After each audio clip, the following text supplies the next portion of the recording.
느부갓네살 왕이 자신이 꾼 그 꿈에 대해서 해석을 요구했죠. 그러나 그 누구도 꿈과 해석을 선명하게 말해주는 이가 없었던 이런 비바람이 부는 이 형국에 다니엘이 역사의 전면에 등장을 합니다. 그때까지는 포로로 잡혀온 이 다니엘에 대해서 그 누구도 관심을 갖질 않았어요. 한낱 하급 공무원에 불과했던 이 다니엘. 이때 나이가 18살입니다. 다니엘에게도 위기가 있었죠. 포로로 끌려오는 식민지 생활을 해야 하는 그런 아픔이 있었는데 이 다니엘의 위기가 곧 그에게는 연장된 기회였다라고 하는 사실이죠. 우리들은 삶을 살면서 위기를 많이 만납니다. 그런데 그 위기는 변장된, 가장된 하나님이 주신 또 다른 기회임을 믿을 수 있기를 바랍니다. 어떠한 그 상황을 내가 어떻게 받아들이느냐가 굉장히 중요한 거죠. 위기를 기회로 만드는 이는 바로 주님이세요. 그리고 그러한 능력을 주시는 이가 하나님이십니다. 그런 하나님을 믿을 때에 위기 앞에 우리는 좌절하기보다는 이 위기를 통해서 더 하나님을 알아갈 수 있는 시간이 될 줄로 믿습니다.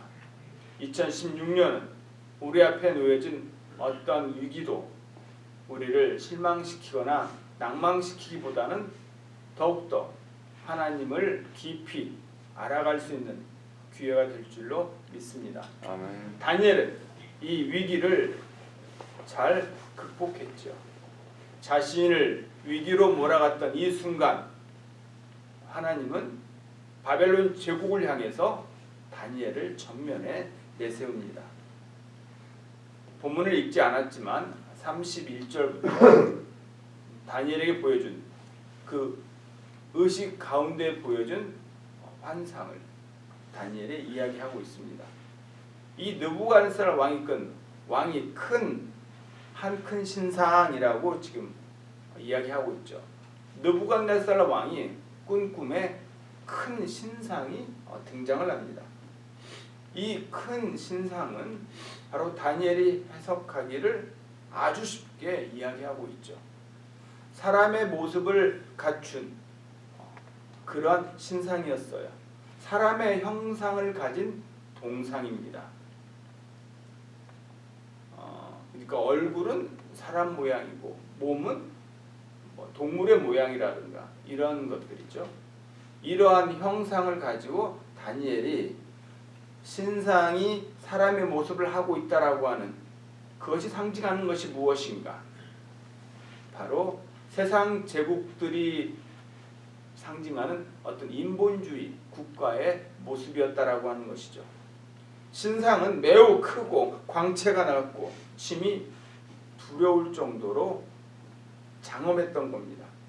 그리고 신상의 부위가 상징하고 있는 이 나라들 또한 세계를 제패하는 막강한 제국들을 지금 뜻하는 것이죠. 이 다니엘이 왕 앞에서 꿈을 해석을 합니다. 왕이 꾼 한 큰 신상, 머리는 금이요, 그 다음에 가슴과 팔은 은이라 그랬습니다. 배는 노시요, 종아리는 쇠요, 그 다음에 흙으로 만들어진 신상을 지금 설명을 하는 것이죠. 그러면 이 한 큰 신상은 막강한 세계의 제국을 이야기하는데 먼저 이 금은 무엇일까? 금은 바로 바벨론입니다. 이 바벨론, 금의 머리인 그 머리는 누굴 상징하냐면 느부갓네살 왕을 상징하고 있는 것이죠. 그런데 금, 은, 그 다음에 노, 그 다음에 쇠, 진흙으로 점점 약해져가는 모습을 보이고 있죠. 세상의 제국은 광채가 나고 어마어마한 것 같지만 결국은 타락하고 쇠락해지는 것을 의미하는 것이죠. 오늘 저와 함께 조금 그 역사를 한번 거슬려 올라가 보자 합니다. 세계의 그 패권은요, 제일 처음에 애굽이 쥐었습니다. 그러다가 아수르가 등장을 하면서 이 아수르가 북이스라엘을 점령을 하죠. 그 다음에 아수르 다음에 등장한 나라가 이 바로 바벨론입니다. 이 바벨론이 남유다를 정복을 하는데 그 바벨론도 결국 70년의 역사 속에서 사라지고 말죠. 메데하고 페르시아가 등장을 하는데 약했던 페르시아가 메데를 흡수하여서 거대한 페르시아 왕조를 이룩합니다. 그때 페르시아를 이룩한 그 왕이 고레스예요. 이 고레스가 바로 왕으로 등극해서 모든 점령지의 사람들을 다 풀어주죠. 자신들의 고국으로 돌아갈 수 있는 유화 정책을 펼칩니다. 이 고레스 왕 원년에 고레스의 조서에 의해서 이제 포로로 끌려갔던 유대인들이 다 고국으로 예루살렘으로 돌아가는 은혜를 입게 된 것이죠. 이것이 이제 하나님의 뜻이었죠. 그런데 이 페르시아, 바로 페르시아의 그 역사도 200년에 불과한 것입니다. 고레스라고 하는 왕을 하나님이 세우시고 다시 유대인을 남은 자들을 통해서 다시 일으키는 역사를 우리는 이제 구약에서 계속 보아왔죠. 그다음에 이 페르시아의 200년을 마치고 나서 드디어 헬라 제국이 등장을 합니다. 헬라 제국은 약 한 270년의 역사를 가지고 있죠. 이 헬라 제국 하면 생각나는 인물 바로 알렉산더 대왕입니다. 알렉산더 대왕은 23세 왕이 되어서 10년을 통치했어요. 아주 젊은 나이에 죽습니다.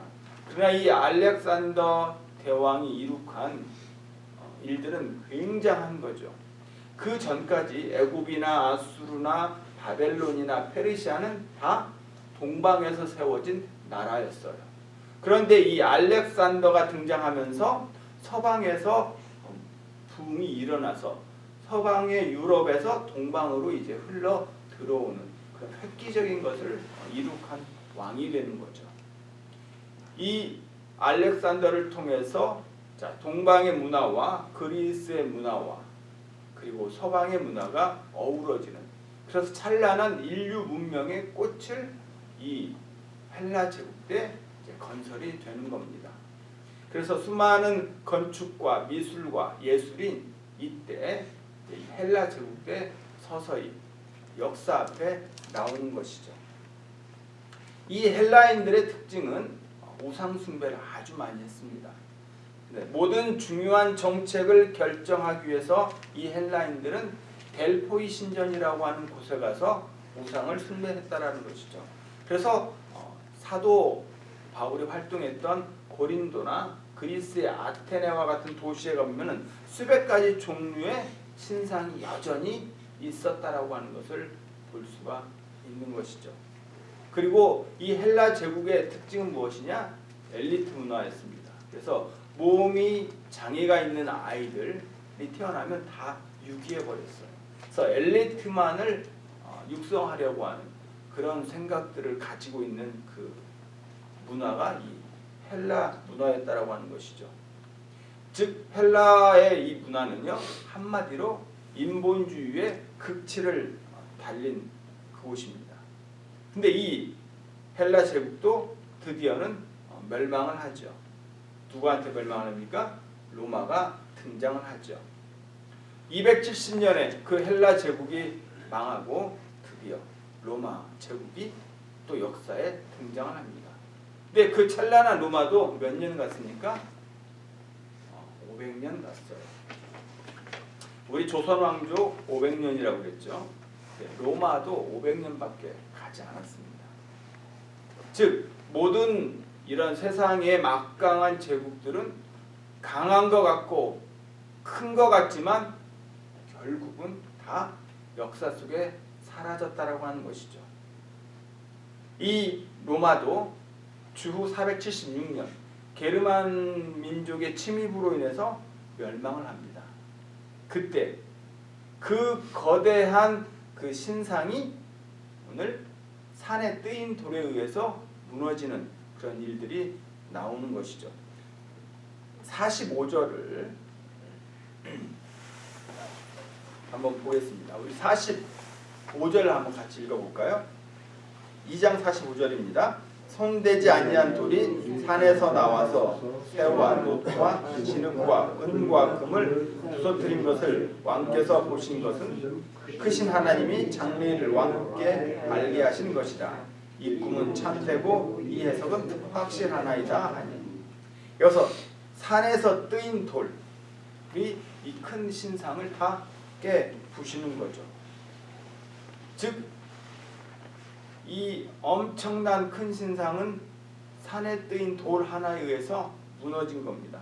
즉 이 말은 하나님에 의해서 심판을 받았다라고 하는 것이죠. 그럼 이 돌이 무엇을 의미하는 거예요? 예수 그리스도를 말씀하고 있는 겁니다.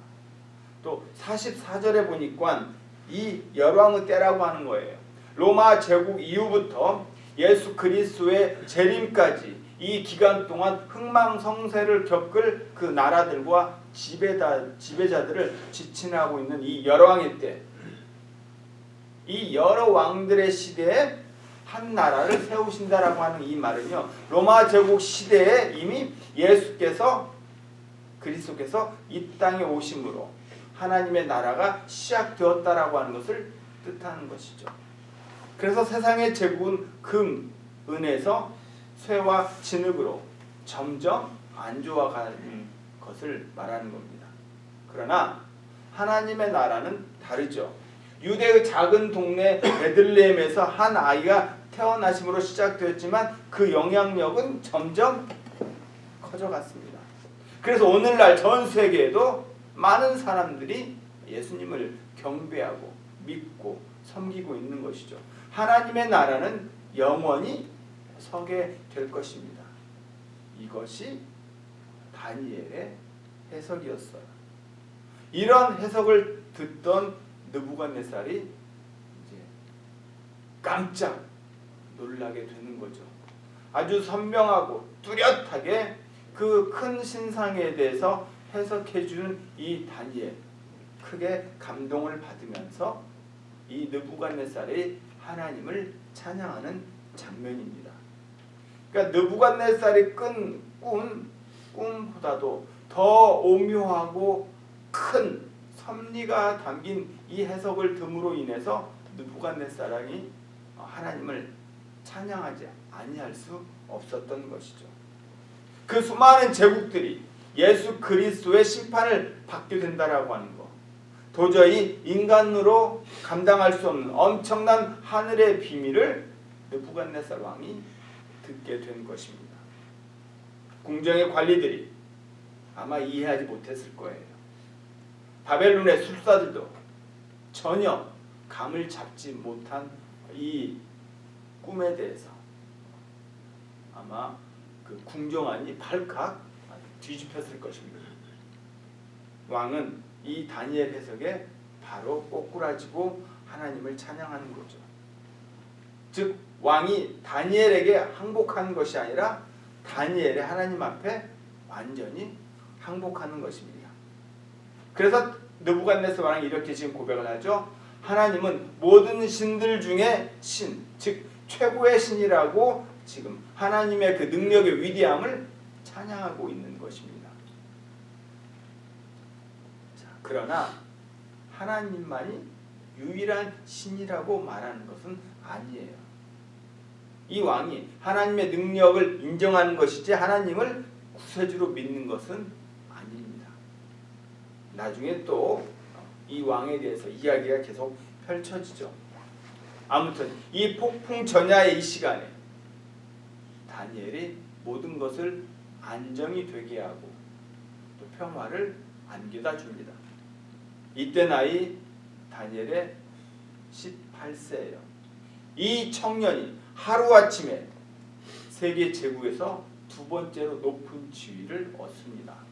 포로로 와서 3년 만에 바벨론의 학문과 언어를 익히고 나서 3년 후에 두 번째 자리인 총리 자리에 오르게 되는 거죠. 우리가 총리하면 생각나는 인물이 둘이 있습니다. 요셉이 있고 다니엘이 있죠. 그런데 이 다니엘이 요셉보다 훨씬 빨리 출세를 한 것이에요.